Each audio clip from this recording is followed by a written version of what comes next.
Welcome to the cold, clear waters where the big brutes lurk, to massive woods, wetlands, and wide open country where big game trophies, elusive game birds, and all living things reside. Welcome to a world where the exciting challenge of outdoor adventure takes away tensions and the time clock never ticks. Welcome to another educational outdoor video, custom produced by Winkelman Productions with you in mind.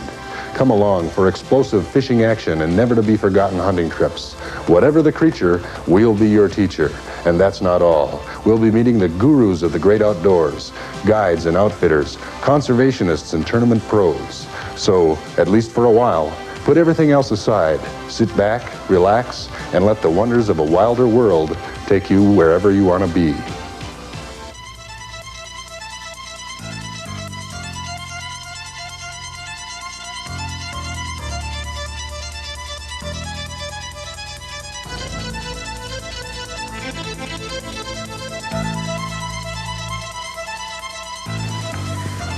You know, probably no other fish has captured the imaginations of fishermen over the years more than the largemouth bass. To catch them, there are more techniques than ever before, involving special rods and reels, specific kinds of line, and tons of other tools that make each one unique.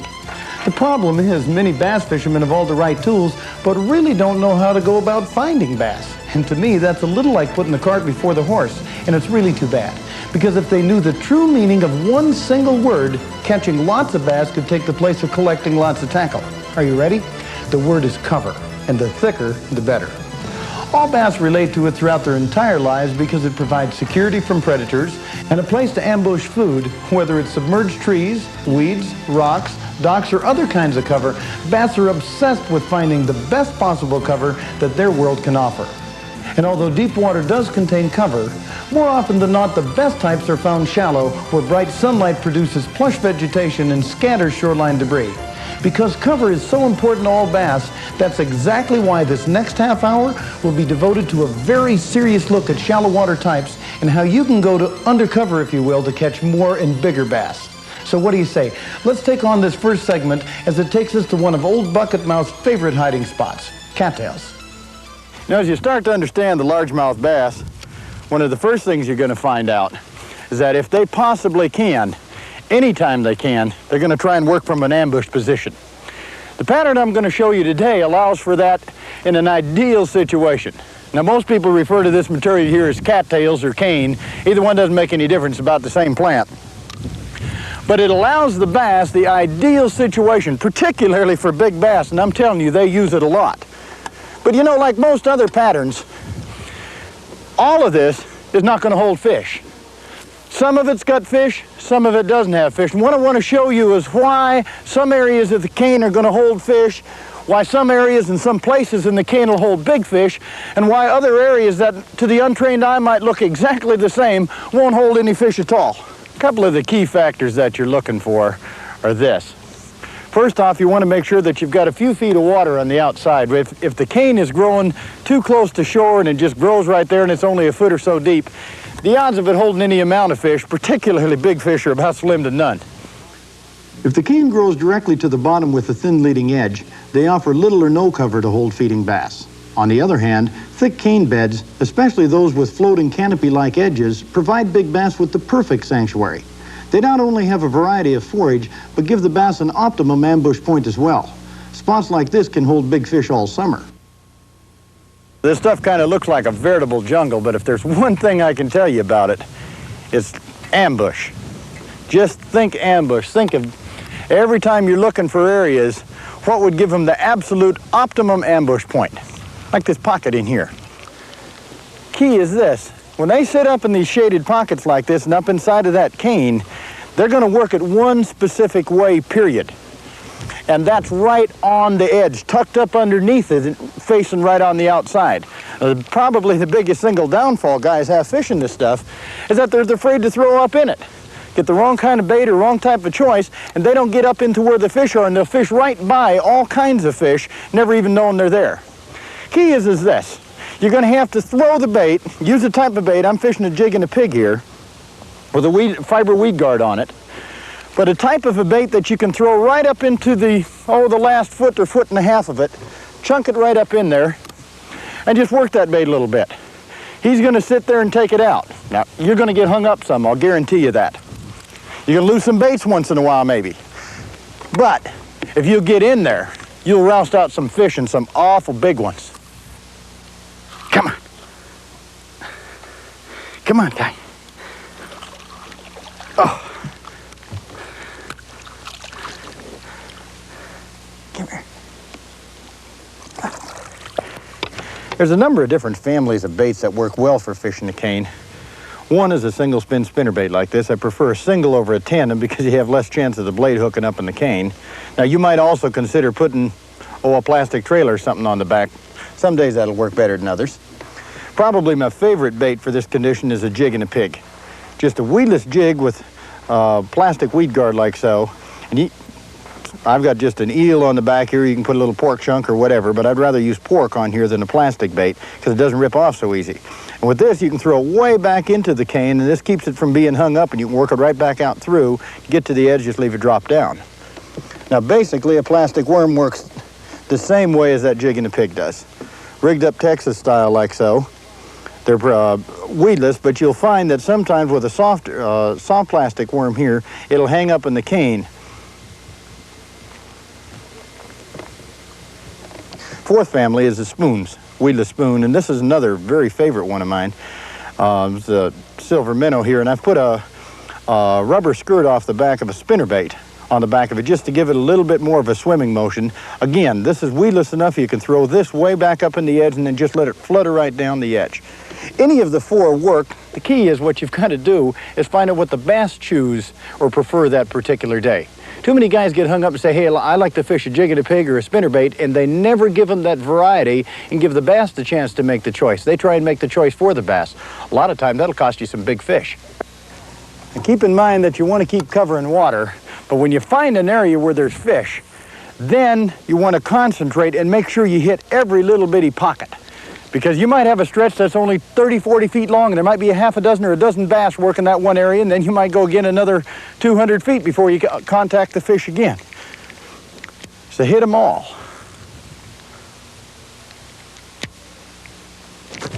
Come here, fish. Oh! I think I got a gator. Ah! Oh! What are you tangled in, fish?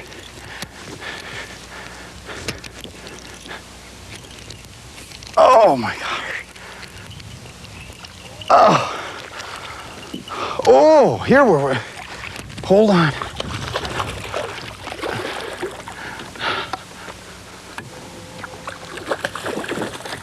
Oh man. This is mama. Woo! Now this is the kind of stuff I was telling you about you can find in cane. Big fish. And I don't care which part of the country you live in, that's a decent bass. Hey, listen, I sure hope that segment convinced you that bass do love cattails. But remember, when fishing large areas, some of it'll hold fish and some won't. So always start by fishing high percentage sections like the ones I mentioned first. You know, in certain kinds of lakes, largemouth can be tucked up under cover that's impossible to fish with standard tackle. But there is a way to get at them, though, with a method called flipping. And on this next segment, we'll take you to a flooded mine pit to demonstrate the flipping technique and how and why it's so darned effective and how you can use it on your favorite fishing hole. Hey, babe, you got everything now? Yep, think so. What in the world are them long rods you got in your hand? Well, they're actually kind of a glorified cane pole, but no, they're not really. These are flipping sticks. They're special rods that work with a special technique, and in this timber, work awful well. Looks pretty good to me. You get your life jackets? Yeah, they're in the storage box here. I always keep them right. I got, well, there's another one here. There's 2 or 3 of them I always keep in here. Oh, there are a lot of trees on this lake. Mm-hmm. What do you That's a fish little something like strip mine, that? and I would say it's pretty darn typical of strip mines the way all across the country. There's lots of them all over. They're just little puddles tucked in here and These tucked little in there. they just mine them out and eventually hit water, and the water floods this thing? I honestly don't know how that works. I'm sure that they hit water sometimes ahead of time, and then they run pumps to pump the water out while they continue mining. But you know, there's all different kinds of pits. Some have timber, some don't. Sure looks like some tough stuff to fish here. Well, can't get too long a cast.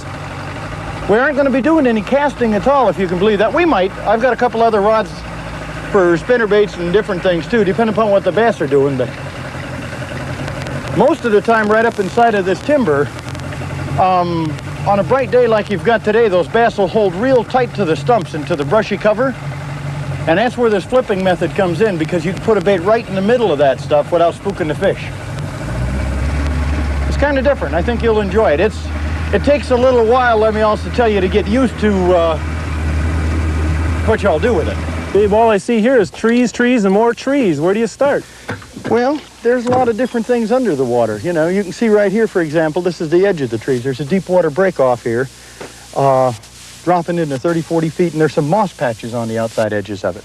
But these deep trees right on the edge are a good contact point for those bass when they come up into the shallows to feed. And a lot of times, you know, on a bright day like this, you'll get your little bank runners will be up in that shallow stuff, but your deeper trees like these right in here in the bushes of it, that's where the big bass will hold. Now, not always, you know, but I think there'll probably be some. You got a pinpoint a lure pretty good to get it right inside something like that. Absolutely. That's where the flipping thing comes in. You see what we got here? This is called a Lindy Legs. It's a little weedless jig. It's got see that guard? Yeah. Okay. See the way it sticks up so high? What was that, a fish? Sounds like one right over there. Right over there. Well, see, it sticks up this high, and it protects the hook, so I can take it like so and throw it right in the timber. You cast that thing? No. But you see? I'm working it right through the brush tops because of that weed guard on there. Catching bass in flooded timber is really a matter of getting your bait down through the jungle of sticks and limbs. With conventional bass tackle, that's nearly impossible. But with a hefty flipping stick and a 3/8-ounce flipping jig, you can easily work it through the trees. If the jig hangs up, just jiggle it, then keep working it down until it falls to the bottom where most big bass hide. Right here is the edge. This looks like a fishy little spot over here. Yeah. Oh boy, I got too much line out. I think I'm wrapped in a tree here. Pardon? I think there's a fish on here, but I'm wrapped in a tree. I'll relax him a little bit, see if he'll swim out of there. Is it? Yeah, there's a fish on there. There is? Yeah, there's a fish on there. Here he comes. He's around that tree, but just horse hunt him with that rod. You can. He said not for unknown parts. He decided he didn't like that tree anymore. That's a pretty Come good back fish. here, Just baby. Scoop him. Just scoop him. Or just. Come back here. Well, I could have netted. I'm not used to netting them, I guess. Sorry about that. If there's any water in the live well here. Good fish. Yeah, it looks like a nice fish. You didn't seem to have too much of a problem reeling with that left-handed reel to me. Well, it feels a little awkward. Where'd he come from? Right over there, huh? Right over in that little tree over there. You're just not going to give up on that spot, are you? Oh. You got a tree. No, I don't. Oh, hey, that's pretty good little bass there. See, these things are just like cane poles. Hold still here, guy. Don't horse them, babe. Don't horse them. Hold still here. I'll see if there's another one in there. That looked too good. That looked too good. I must have cast it to that tree 6 times. I don't believe it. I thought you had the bark wore off that thing by now. I'll never forget the first time that I was exposed to flipping. We're fishing a tournament down in Bull Shoals, Arkansas, in the early 70s. And, I mean, you talk about cold fronts, Dwayne. We had 6 inches of snow during this tournament, during a fly rod tournament. Back those days, they had a fly rod tournament on Saturday, and a regular tournament was the next week, so you got about 7 days of fishing, including the fly rod tournament. Anyway, fishing got tough, to say the least. There was, I don't know how many boats swamped out in the tournament, including our boat. We never made it in one day. Big waves and everything else. Guy by the name of D. Thomas from California made everybody else in that tournament look like they're fishing a different lake. D weighed in about 36 pounds, and if I recall, I think Tommy Martin was second, and Tommy had about half his weight. I mean, nobody was catching anything, and this D. Thomas just cleaned them. And when we got, the last day of the tournament, he explained he was doing a technique called flipping, and he went out on the lawn that night and showed a whole bunch of us how he was doing it. And he had this special long 8-foot rod, and and so forth, and he was dabbling back in sawdust slab piles. There were sawdust and wood slabs, you know, where they're cutting logs. And in the middle of that, he was throwing that little jig and getting bass out from underneath it, and that's how he'd won that tournament. Since then, this flipping thing has caught on pretty well. Oh, there we go. Looks like a good fish. Yeah, he's in that brush. In that brush again. Need some help? Okay. No, I'll be all right. Right, get. Ah. Wait, now I've got him over a branch here. I see that. Now you're telling me about how you can horse him out of here with these things? Looks like he's coming, though. If that line holds up, I tell you what, you talk about a testimony, huh? Oh, get out of there. I can't get him off of that tree. Should let him drop one time and see if he comes back up at the second time.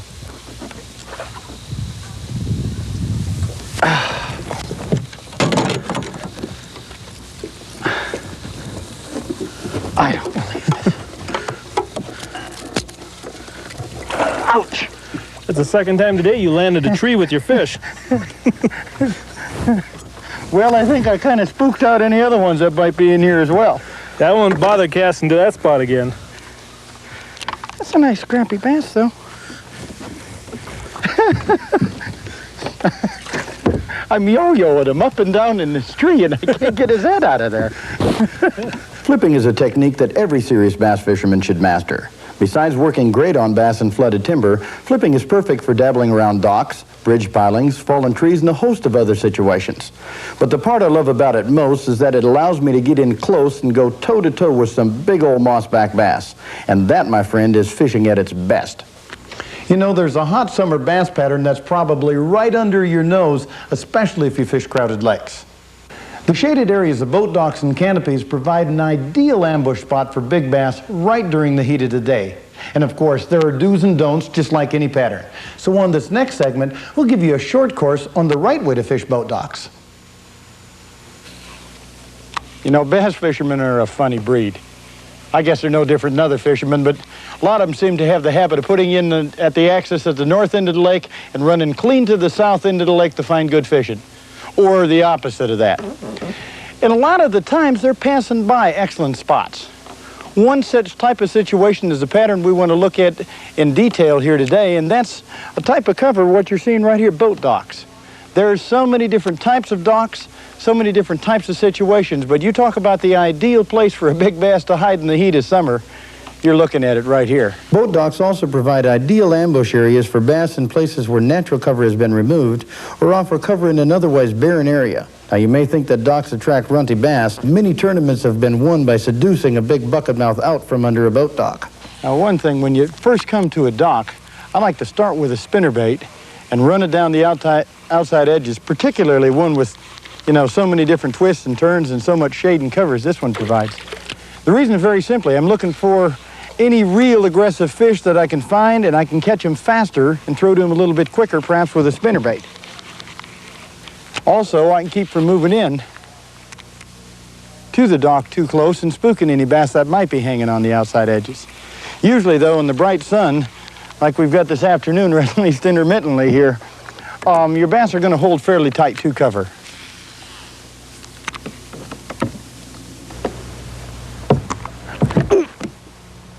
There we go. Oh, come on. That's a good bass. Oh, good dock bass. Come on. Ah. Well, how about if I just scoop you in? Nice fish. You're just sitting out there hungry as could be, weren't you?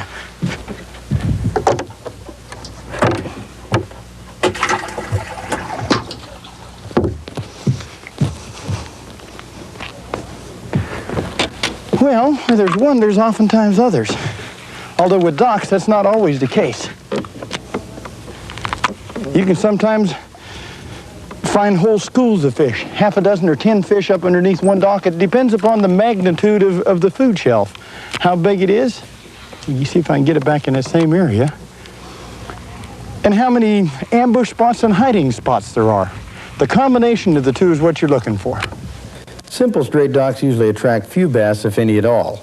But docks that form T's and L's provide excellent ambush areas and thus hold more fish. Bass are also more prone to slide under docks that extend out to deep water. In addition, look for docks that have boat canopies and pontoons tied up alongside. This added cover can make a good dock even better, and knowing a great dock from a marginal one will definitely improve your catch. Well, let's see if there's any tucked up underneath there. It's another important thing to remember, by the way. But don't just fish the outside edges of the dock. In this particular case, we've got a dock real nice and low to the water, even though it's got the wrong kind of posts. It's low enough to water to provide some shade. But on a day like today with bright sun, they'll tuck way back up underneath there, and you'll take a bait like a spoon, which what I've got here, with a skirt on the back of it, that I can snap it up underneath there. You want to try and skip it back as far up underneath that dock as you can. Because sometimes a wary, oh, well, pooch that one. Well, let's see if I can get one more back in here, just in case.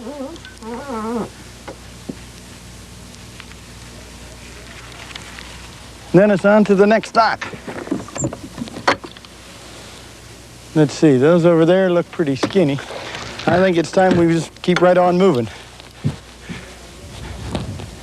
Usually on most lakes, there's enough docks that you can fish all day, and by the time, if it's a small enough lake, by the time you get done with the last one, you can start at the first one again and go back, because the bass will move in and out of quite a bit. But you've got to keep moving too. Keep finding fresh docks. There's just not that many fish underneath any one, but the combination of doing it right, that's what'll produce you a lot of fish. Ooh, this one could be good. Come on, bass. Come on. Ooh. Come on. Hold still here, guy. Come on. Hold still. Wow. Good fish. Good fish.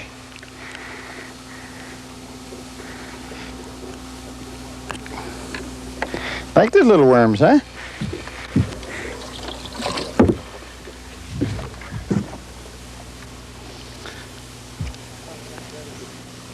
A lot of times, rather than just put on a new worm, just bite off a little bit of it after it gets destroyed like so. With dock fishing, sometimes I like a little bit of a bait, just like I've got here. Boy, he was way back underneath. There's another one under there. That bass was big enough, though, I think he'd be king of the dock. And I never like to leave a dock without giving them a couple of cracks at something different. When I'm fishing docks, I like to keep 3 or 4 different rods rigged up for different situations. This particular rod here, for example, it's about 5 foot 3 inch long. It's a boron with a quick tip, yet it's got a stout action.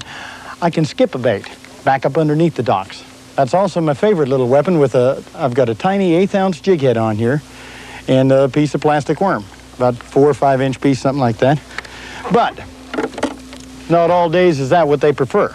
This is a medium action bait casting rod. So again, the boron graphite combination, it's about a 5.5 foot. It's got a fairly light tip. And on this one, I've got a silver minnow weedless spoon, and I've just attached a skirt off of a spinnerbait right to the back of it. Some days this is a better combination. You throw it in, just let it flutter down right alongside of it. The fluttering action of the spoon works quite well. On the other hand, a standard single spin spinnerbait like this can be dynamite, particularly if the bass are really aggressive and they're out on the outside edges of the dock. You can cover the water quite a bit quicker with a spinnerbait like so. Again, here I've got a standard bait casting rod, a little bit stiffer rod in this particular case, but what you might call, oh, I'd guess about a medium heavy and about 10-pound line, something like that. And this tool kind of been built for boat dock fishing. I'm using a standard flipping jig with a weed guard on it and a hunk of pork frog, a flipping frog, on the back. It's a specialized flipping rod and a specialized flipping reel. 7.5 foot. You just let the thing out like so. When I leave go on my thumb, it's back engaged and I'm ready to fish. When the bass are holding tight to cover on a day that's real clear, where they're holding real tight into the spot, sometime a flipping rod and throwing it 3, 4, 5 times right back in front of his nose is going to be the key. The point is this. All of these things are equipment. Utilized right, they're going to help you catch more fish. Oh! He's around that pole. Come on out of there. Oh, come on. Oh, boy, this little light rod. Come on, got it.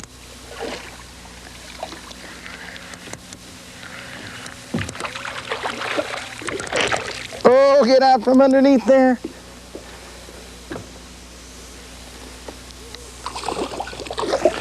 Woo-hoo.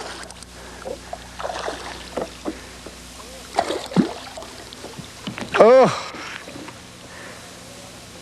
Come here, big fella. Now this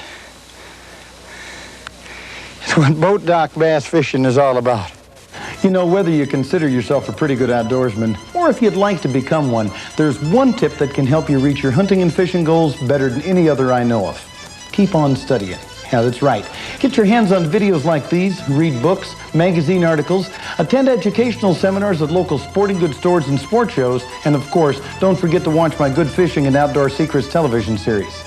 You know, as you learn more and catch more fish and bring home more game, please keep your responsibility to the great outdoors foremost in your mind. Don't necessarily kill your limit, because limiting your kill may be the better option. Treat nature and all its resources with the respect they deserve. After all, preserving them for future generations is totally up to us. Hey, and until next time, good fishing and good hunting. Feel the excitement. It's the action-packed, information-filled world of Babe Winkelman, Hall of Fame angler and America's foremost fishing educator. Be a part of it with Babe's entertaining, educational books and videos and quality research team products and accessories. The secret's out. Babe's Fishing Secrets Educational Video Library is the hottest collection of fishing videos ever produced. Choose from 27 exciting fishing secrets titles, including 12 brand new releases this year. Getting any lately? Now you can learn to master the patterns of nature with expert tips from some of the most respected outdoorsmen in the world. Babe Winkelman Productions is proud to present this dynamic new collection of in-depth how-to hunting and fishing videos. If you're a serious sportsman, you'll want to check them out. See what you've been missing with Babe's Fisherman's Favorite polarized sunglasses. Available in gray or amber, large, medium, and clip-on styles. They're the finest fishing sunglasses money can buy. It's every tool a fisherman needs, right at your fingertips. Babe's Angler's Edge Toolkit is actually 10 fishing tools in all. They're the best guides on the water. Babe's critically acclaimed comprehensive guidebooks are must-reading for beginners and pro anglers alike. Don't miss the boat. Look for Babe's tapes, books, and research team products at leading tackle, sporting goods, video, and department stores everywhere.